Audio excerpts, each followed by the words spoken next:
요한이 본 예수님 환상 두 번째.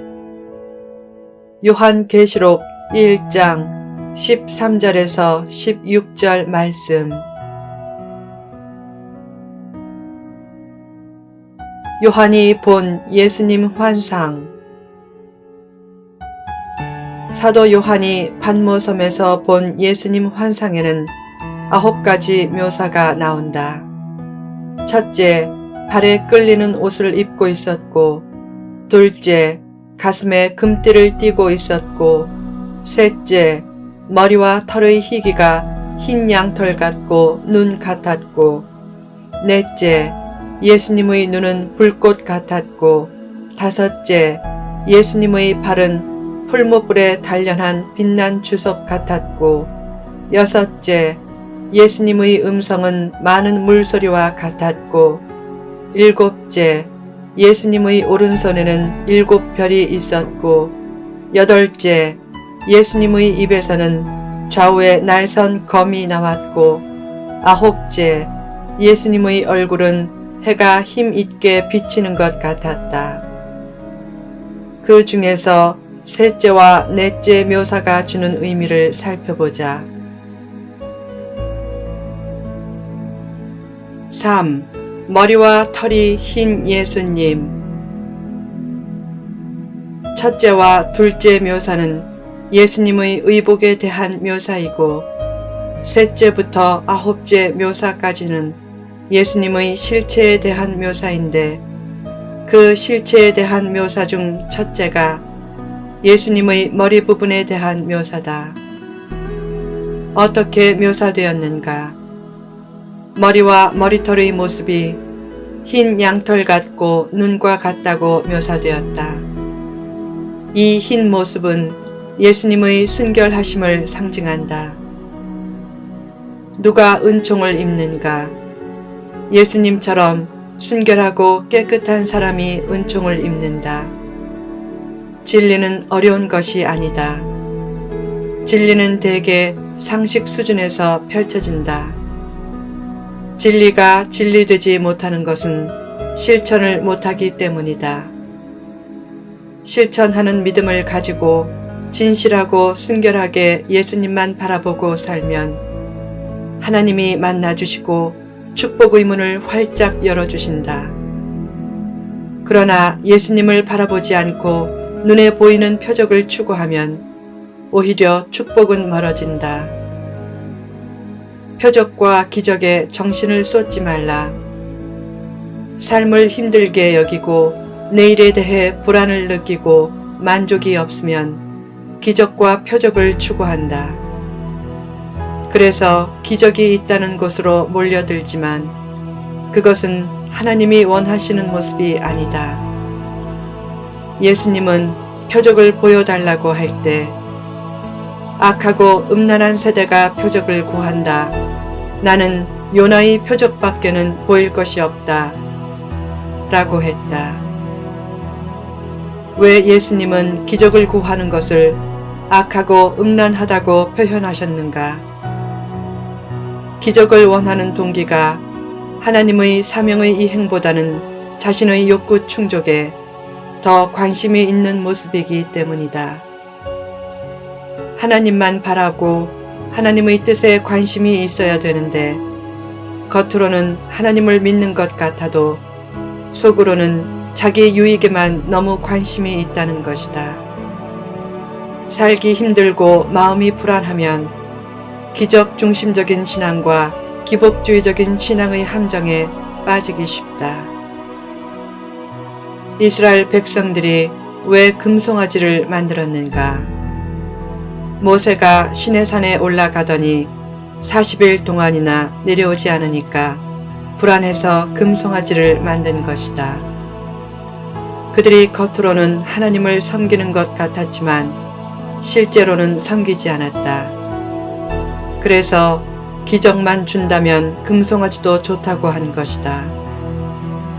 병을 낫게 해주고 부자로 만들어준다면 금송아지도 좋다는 기복적인 모습과 잘못된 마음의 동기를 버리고 순수하고 깨끗하게 하나님을 추구하라.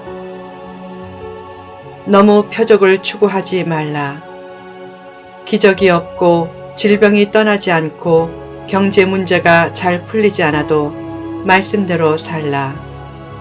또한 사업이 어렵고 사회가 시끄럽고 세상이 불안해도 말씀을 붙들고 하나님을 높이는 예배자의 삶을 살라. 아무리 힘들고 불안해도 기적에 몰두하기보다는 하나님의 말씀을 듣고 지키는 일에 몰두하라. 귀신을 쫓아내는 기적을 체험해도 말씀대로 살지 않으면 7 귀신이 들어와서 결국 처음보다 나중이 더 나빠진다고 예수님이 말씀했다. 그 말씀은 귀신을 쫓아내는 삶보다 말씀에 순종하는 삶이 중요하다는 뜻이다. 때로 놀라운 기적의 주인공이 되고 싶다는 생각도 있지만 신앙의 본질은 말씀에 순종하는 삶이고 또한 은혜를 깨닫고 감사하며 사는 삶이다. 늘 이렇게 고백하며 살라. 하나님, 기적이 일어나지 않고 환경이 바뀌지 않아도 말씀을 꼭 붙들고 감사하며 살겠습니다. 때로 사업에 손해가 있고 큰 어려움이 예상되어도 말씀대로 살겠습니다. 그런 고백을 하며 살 때 하나님은 축복의 문을 활짝 열어주신다.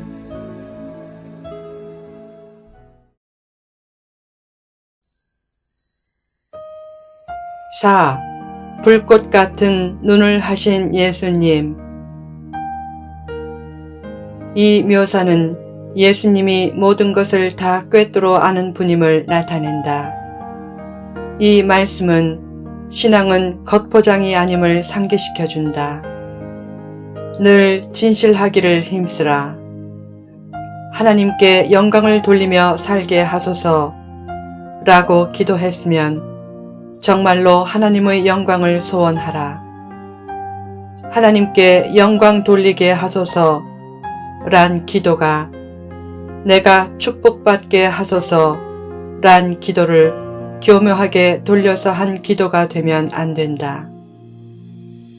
하나님은 성도가 정말 하나님의 영광을 소원하는지 아니면 자신의 부귀 영화를 소원하는지 그 마음 상태와 의도를 잘 아신다. 자기의 의식은 정말 하나님의 영광을 위해 산다고 하지만 자기도 모르는 무의식의 깊은 곳에서는 자기 이름과 명예에 더 관심이 있을 때도 있다. 그런 것들을 하나님은 불꽃 같은 눈동자로 살피신다. 구원의 믿음과 별도로 능력 있고 축복된 삶을 살려면 구원받은 자로서 끊임없이 하나님을 의뢰하며 살아야 한다. 그러나 말로는 믿는다고 해도 진짜로는 하나님을 온전히 의뢰하지 않을 때가 많다. 하나님은 그런 모습을 기뻐하지 않는다. 성령 충만한 신앙을 보여주는 2가지 최고의 삶은 범사에 감사하는 삶과 범사에 맡기는 삶이다. 그 2가지 삶을 통해 나타나는 심령의 평안은 성령 충만의 최대 표식이다. 구원의 믿음을 가진 것으로만 만족하지 말고 모든 일에 하나님을 온전히 의뢰하는 믿음을 가지라. 하나님은 전폭적으로 하나님을 의뢰하기를 원한다. 진실한 믿음을 가진 사람도 가끔 고난 중에 잠시 낙심하고 좌절할 수 있지만 곧 기쁨과 평안을 찾고 다시 찬란한 내일의 세계를 향해 힘찬 발걸음을 내딛는다. 하나님은 그런 진실한 믿음을 원하신다. 어느 날 미국의 거부 록펠러가 시골의 한 작은 호텔에 며칠을 지냈다. 호텔에 비상이 걸렸다. 친절하고 깨끗하고 불편 없이 해드려야겠다고 해서 아주 잘생긴 청년을 특별히 붙여서 잘 모시게 했다. 그 청년은 며칠 동안 열심히 록펠러에게 봉사했다. 며칠 후 록펠러는 호텔을 떠나면서 자기를 위해 헌신적으로 봉사한 청년에게 미국인들이 흔히 주는 정도의 팁을 주고 떠났다. 그 팁을 받고 청년이 뒤에서 불평했다. 아니, 세계적인 재벌이 째째하게 요게 뭐야? 그 불평을 듣고 록펠러가 되돌아와서 말했다. 청년, 자네가 정당한 팁을 받으면 당당한 호텔 직원이지만 자네가 팁을 더 요구하면 자네는 구제받는 거지가 되는 거야. 자네를 거지로 대할 수 없어서 그렇게 주었네. 록펠러는 그 청년이 처음에는 정직하고 진실해 보여서 회장 비서실로 특채하려고 했는데 그 한마디로 그만두었다. 청년의 욕심이 진짜 축복을 막은 것이다. 하나님의 일을 할 때 욕심을 버리고 그저 하나님의 영광을 위해 일하는 것을 기쁨으로 여기고 모든 것을 하나님의 뜻에 맡기라. 하나님이 축복하든지 않든지 상관없이 그저 하나님만 바라보고 충성하라. 누가 칭찬하면 오히려 나는 무익한 종입니다. 해야 할 것을 한 것뿐입니다. 라고 하고 하나님이 자신의 기대보다 적게 주셔도 하나님이 째째하시게 이게 뭐야? 라고 불평하지 말라. 하나님이 안 주셔도 변함없이 감사하면 하나님은 그 진실한 믿음을 보고 더욱 크신 은혜를 내려주신다. 인맥 운이 없음을 한탄하지 말라. 인맥은 운이 없어 생기지 않는 것이 아니고 자신이 만들지 못하는 것이다.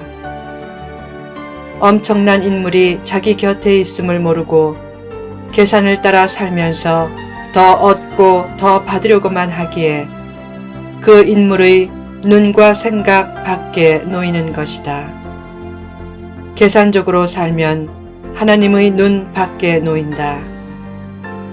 하나님은 불꽃 같은 눈동자로 성도를 살피신다. 사람의 눈은 속일 수 있어도 하나님의 눈은 속일 수 없다. 성도의 삶은 최종적으로 하나님 앞에서 평가되어 심은 대로 거두게 된다.